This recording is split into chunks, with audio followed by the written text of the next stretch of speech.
నమస్తే, welcome to our channel. నేను పద్మిని. ప్రస్తుతంతో పాటు ప్రముఖ ఆధ్యాత్మికవేత్త, అస్ట్రోన్యూమరాలజిస్ట్, ఎనర్జీ వాస్తు స్పెషలిస్ట్, శ్రీ విద్యోపాసకురాలు శ్రీమతి జయప్రద గారు మనతో పాటు ఉన్నారు. మాట్లాడదాం. నమస్కారం అండి. నమస్తే అమ్మ. శ్రీమాత్రే నమః. ఏ రాశి వాళ్ళు వాళ్ళ ఇంట్లో ఏ దిక్కున చాలా జాగ్రత్తగా మనం వహించాలి, ఆ దిక్కు విషయంలో శ్రద్ధను వహించాలి అనేది చాలా వివరంగా తెలియజేస్తున్నారు. మేష వృషభ రాశుల గురించి మాట్లాడుకున్నాము. మిథున రాశి, ఈ మిథున రాశి వారు వాస్తు మరి వాళ్ళ ఇంట్లో ఏ మూలలో లేకపోతే ఏ దిక్కున మరి చాలా పవిత్రంగా చూసుకోవాల్సి ఉంటుందండి? తప్పకుండా. మిథున రాశి వాళ్ళు చూసుకోవాల్సిన ప్రదేశం ఏంటంటే, ముఖ్యంగా వాళ్ళు బ్రహ్మస్థానం ఏదైనా మధ్యస్థానం అంటారంటే హాల్ కానీ రూములు కానీ మధ్య భాగంలో బరువు వేయకుండా ఉండాలి వీళ్ళు. ఇప్పుడు బెడ్రూమ్లో మరి మధ్య భాగంలో బరువు వేయకుండా ఉండలేరు. మంచం పడుతుంది కదా, మంచం వదిలి మిగతా ప్లేస్ వదిలేయాలి. మంచం వరకు వేసుకోవచ్చు. మంచం ఎలా అంటే సౌత్ వాల్కి వేసి అయితే వెస్ట్ వాల్కి వేసుకోవాలి. కానీ చాలామంది ఏం చేస్తారంటే మిథున రాశి వాళ్ళు తూర్పు వాళ్ళకి వేస్తుంటారు.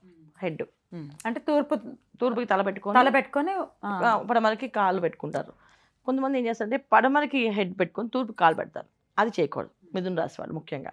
ఎందుకంటే బుధుడు అధిపతి దీనికి, ఈ రాశికి. తర్వాత ద్విస్వభావ రాశి ఇది. ద్విస్వభావ రాశి అంటే వీళ్ళకి దక్షిణము హెడ్ పెట్టుకుని నార్త్ని చూస్తుంటే ధనం బాగా కలిసి వస్తుంది, అభివృద్ధి అనేది ఉంటుంది. లేదా ఈస్ట్ తలపెట్టుకొని వెస్ట్ వైపు చూస్తూ ఉంటే వ్యాపార అభివృద్ధి ఉంటుంది. వ్యాపారాలు చేసే వాళ్ళందరూ తూర్పుకి పడుకోవచ్చు, పడమని చూడొచ్చు. ఉద్యోగాల్లో కానీ కెరీర్లో ఏదైనా ప్రొఫెషనల్ రంగంలో ఎదగాలన్న వాళ్ళు మాత్రం సౌత్కి పడుకుని నార్త్ని చూడాలి. ఎందుకంటే ఒక ప్రొఫెషనల్ రంగంలో సాధించాలి, ఉన్నతమైన పదవులు కావాలి అంటే నార్త్ ఎప్పుడు చూస్తుంటాయి. దాని ఒక ఎనర్జీస్ మన మీద బాగా పనిచేస్తుంటాయి. ఈ వ్యాపార అభివృద్ధి అంటే వీళ్ళు ఖచ్చితంగా పడమని చూసుకోవచ్చు, ఇబ్బంది ఏం లేదు. అంటే వెస్ట్ ఎందుకంటే పడమరకి దిక్కున్న వరుణదేవుడు ఉంటాడు, తర్వాత రాక్షసులు ఉంటారు. సో వాళ్ళని చూడడం వల్ల ఏంటంటే వ్యాపారం చేసే వాళ్ళకి కాస్తంత కఠినం కావాలి, ధైర్యం కావాలి, ఏ పనైనా సాధించాలంటే పట్టుదల కావాలి. సో దానివల్ల పడమలు చూడొచ్చు, ఇబ్బంది ఏం లేదు. లేవగానే పడమలు చూడాల్సి వస్తుందని చెప్పి అనుకునే అవసరం లేదు. అలా చూడడం వల్లే పెద్ద పెద్ద భవనాలు, పెద్ద పెద్ద వ్యాపార అభివృద్ధి, పెద్ద పెద్ద ఫ్యాక్టరీలు కట్టే అవకాశం ఎక్కువగా ఉంటుంది. అది సో అందుకని హ్యాపీగా ఈ తూర్పుకి పడుకొని పడమ చూడని చెప్తారు. రైట్. ఇది కానీ ఇన్ జనరల్గా మాత్రం ప్రతి రూమ్లో కూడా మధ్యస్థానం అంటే మిడిల్ పాయింట్లో చాలా జాగ్రత్తగా ఉంటుంది. మాస్టర్ బెడ్రూమ్ ఒక్కటి వదిలేస్తే మిగతా అన్ని రూమ్లో కన్నా మధ్యస్థానం వదిలేయాలి. ఇప్పుడు పిల్లల రూమ్ అటో మంచి ఇటు మంచి మధ్యన ఖాళీ వదిలేయాలి. అలా వదిలేస్తే పిల్లలు బాగా చదువుతారు మిథున రాశి వాళ్ళకి. ఎందుకంటే వాళ్ళు మాట్లాడే మాటలన్నీ కూడా ప్రభావం ఎవరి మీద పడుతుంది అంటే పిల్లల మీద పడుతుంది. వాళ్ళకి ఏమి ఉండదు. వాళ్ళు దేని నమ్మరు, దేని పట్టించుకోరు, దేని పట్టుదలగా తీసుకోరు. నడుస్తుంటుంది జీవితం అన్న కర్మ సిద్ధాంతం అయింది ఇది అని అన్నీ నడుస్తాయని చెప్పి వాళ్ళు మాట్లాడుతుంటారు.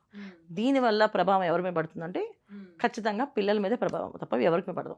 సో ముఖ్యంగా పిల్లల విషయంలో వాళ్ళ రూమ్లో కిడ్స్ అండ్ రూమ్ అని చెప్పి దానికి మంచాలు, సామాలు మొత్తం నింపేస్తారు రూమ్ అంతా. ఆ మధ్యస్థానం మామూలుగా ఉండవు, అవన్నీ తీసేసి ఆ మధ్య భాగాన్ని ఖాళీగా వదలాలి. అప్పుడు వాళ్ళ మైండ్లో ప్రశాంతత వచ్చి పిల్లలు బాగా చదువుతారు, అభివృద్ధి బాగుంటుంది. అలాగే హాల్లో డైనింగ్ టేబుల్, సోఫాలు వేసేస్తుంటారు. కానీ మధ్య భాగం వదిలేసి ఇటు ఆ చివరి సైడ్కి ఇటు సిట్టింగ్ హాల్ కట్ చేసుకోవాలి. వీళ్ళు చాలా ప్లేస్ లేక రెండు పక్కన వేస్తుంటారు. దానివల్ల చాలా ఇబ్బందులు. ఏమంటుంటే రొటేషన్ మనీ వీళ్ళకి ఆగిపోతుంటుంది. ఎప్పుడు కూడా రొటేషన్ జరుగుతున్న మనీ ఎప్పుడు ఆగిపోతుంటుంది. ఈ ఆగిపోవడం కారణం ఆ మధ్య భాగాన్ని బ్లాక్ చేయడం వల్ల. చాలామంది దాంట్లో హాల్లో అయితే కొంతమంది ఈ ఉల్లి పెడతారు ఆ ప్లేస్లో. అంటే మన ఒక పాత్ర పెట్టి నీళ్లు పోసి దాంట్లో పువ్వులు వేసి పెడతా చూడాలి, దాన్ని ఉల్లి అంటాం. సో అలాంటివి కూడా పెట్టకూడదు. ఆ మాత్రపు బరువు కూడా పెట్టకూడదు. బ్రహ్మస్థానం ఖాళీగా వదిలేయాలి. నాభిస్థానం అంటాం. హాల్ మొత్తం ఖాళీగా ఉంచాలి, చక్కగా నీట్గా. వేసిన సామాన్లు, సోఫాలు అన్నీ కూడా ఈ కార్నర్కి వెళ్ళాలి తప్ప ఆ మధ్యస్థానంలో ఖాళీ వదలాలి. అది చేస్తే బ్రహ్మాండంగా అభివృద్ధి అనేది కనిపిస్తుంది. అలాగే ఏ రూమ్లో కన్నా కిచెన్లో ఖచ్చితంగా ఏవి మధ్యలో ఏమి ఉండవు, కానీ ప్రాబ్లం ఏమి ఉండదు. తర్వాత మెయిన్ హాల్లో మధ్యలో టీపాయ్ వేస్తారు, ఆ టీపాయ్ తీసేయాలి. సైడ్ టీపాయలు వేసుకోవాలి వీళ్ళు. సోఫా సెట్ వేసినప్పుడు పైన ఒక సైడ్ పెట్టుకోవాలి, ఆ మధ్యలో టీపాయ్ పెట్టేస్తారు, ఆ టీపాయ్ తీసేయాలి. తీస్తే మైండ్ ఫ్రెష్ ఉంటుంది, ఆలోచనలు బాగుంటాయి. ఎదురు వాళ్ళతో సంభాషణ వాళ్ళకి చాలా కూల్గా జరుగుతుంది, చాలా హ్యాపీగా అది ముందుకెళ్తుంది. అది రైట్. అమ్మో ఎన్ని ఉన్నాయో. ఉన్నాయి. ఖచ్చితంగా బ్రహ్మస్థానం విషయంలో జాగ్రత్త జాగ్రత్తగా వహించాలి. మాకు అర్థం కావట్లేదండి మరి ఇంట్లో ఎక్కడ, కొంతమందికి అర్థం కాదు. కొంత ఇది కరెక్ట్గా బ్రహ్మస్థానం అంటే వాస్తు పురుషుడు అట్లాగా బోర్లా పడుకొని ఉంటాడు కదా. సో కరెక్ట్గా ఏ స్థానం అనేది తెలియదు.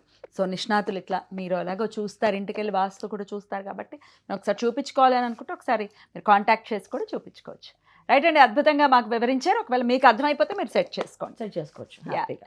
అయితే కొంతమందికి అర్థం కాకపోవచ్చు, అంటే కరెక్ట్గా మిడిల్ స్థానం ఏదో మాకు తెలియట్లేదండి, ఎలా కొలుచుకోవాలి అనుకునే వాళ్ళకి ఏదైనా టిప్ ఇస్తారా? ఖచ్చితంగా ఏంటంటే ఇప్పుడు మధ్య స్థానం హాల్ ఏదైతే ఉందో ఆ హాల్కి అటుపక్క రూమ్ వచ్చింది, ఒక బెడ్రూమ్ వచ్చింది అనుకోండి. సో ఆ బెడ్రూమ్ నుంచి ఇక్కడ వీళ్ళ బాల్కనీ వస్తుంది. ఈ హాల్కి ఒకవేళ బాల్కనీ వస్తే, రాకపోతే ఒక హాలే వచ్చిందండి, డోరు హాల్ డైరెక్ట్గా ఉందంటే ఆ డోర్ నుంచి ఈ లాస్ట్ వాల్ ఎక్కడ ఉందో చూసుకుని మధ్యలో సెంటర్ చేయండి. అలాగే ఇటుపక్క ఇటు ఒక రూమ్ ఇటు ఒక రూమ్ వస్తుంది, ఈ 2 రూములు సెంటర్ చేసుకోండి. ఆ సెంటర్ పాయింట్ ఏదైతే ఉందో ఆ పాయింట్ని ఆ బాగా అలా ఒక రౌండ్ చేసి వదిలేయండి. అది బ్రహ్మస్థానం. అలాగే సో అది ఏ రూమ్కి ఆ రూమ్ అనుకున్నప్పుడు డైనింగ్ హాల్ ఏదైతే ఉందో ఆ హాల్ మొత్తం కొలిచి మధ్యలో ఆ భాగాన్ని వదిలేయాలి. ఇలా వదిలేసి రౌండ్ చేసేస్తే సరిపోతుంది. సో ఈ విధంగా చేసుకోవడం వాళ్ళకి ఈజీగా ఉంటుంది, చేసుకోవాలి. వాళ్ళందరికీ ఏంటంటే మీటర్స్ ఫోన్లో అన్నీ ఉన్నాయి కనుక చూపించేస్తుంది, నడుస్తూ అడుగులేసి ఇన్ని స్టెప్స్ వచ్చాయి, ఇక్కడ ఇన్ని స్టెప్స్ వచ్చాయని చెప్పి ఈజీగా చేస్తాం. మేము కూడా క్యాలిక్యులేషన్స్ అలాగే చేస్తాం, వాక్ చేస్తూ ఎన్ని స్టెప్స్ వచ్చాయని చేస్తుంటాం. ఇంజనీర్లు కాదు కదా మనం. సో ఫోన్లో ఇప్పుడు ఇంజనీరింగ్ ఓపెన్ చేస్తే యాప్ అది ఈజీగా మనకి చక్కగా చెప్పేస్తుంది, చేస్తున్నాం. ఈ విధంగా చేసుకోవచ్చు. ఈ చేయడం వల్ల వీళ్ళకి చాలా కొంత ప్రయోజనం ఉంటుంది. ఇప్పుడు అందరికీ ఈ స్థానాలు మార్చేస్తే అయిపోతుందా అని కాదు, వాళ్ళ జాతకంలో ఉన్న ప్రభావంలో ఉండే ఏదైతే 5% అదృష్టం ఉన్నా ఈ ఒక 5% యాడ్ అయితే ఒక 10% వాళ్ళు అనుభవించడానికి హ్యాపీగా ఉంటుంది.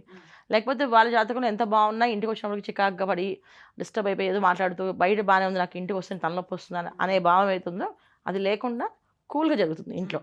అందుకని చేయమని చెప్తాం. రైట్. నెక్స్ట్ వీడియోలో కర్కాటక రాశి, ఈ రాశి వారికి ఏ దిక్కు అనేది డెఫినెట్గా మేజర్ రోల్ని వహిస్తుంది, వాళ్ళ జీవితాన్ని ఎట్లా మారుస్తుంది అనేది నెక్స్ట్ వీడియోలో తెలుసుకుందాం. Thank you madam. నమస్తే. నమస్తే అమ్మ. శ్రీమాత్రే నమః.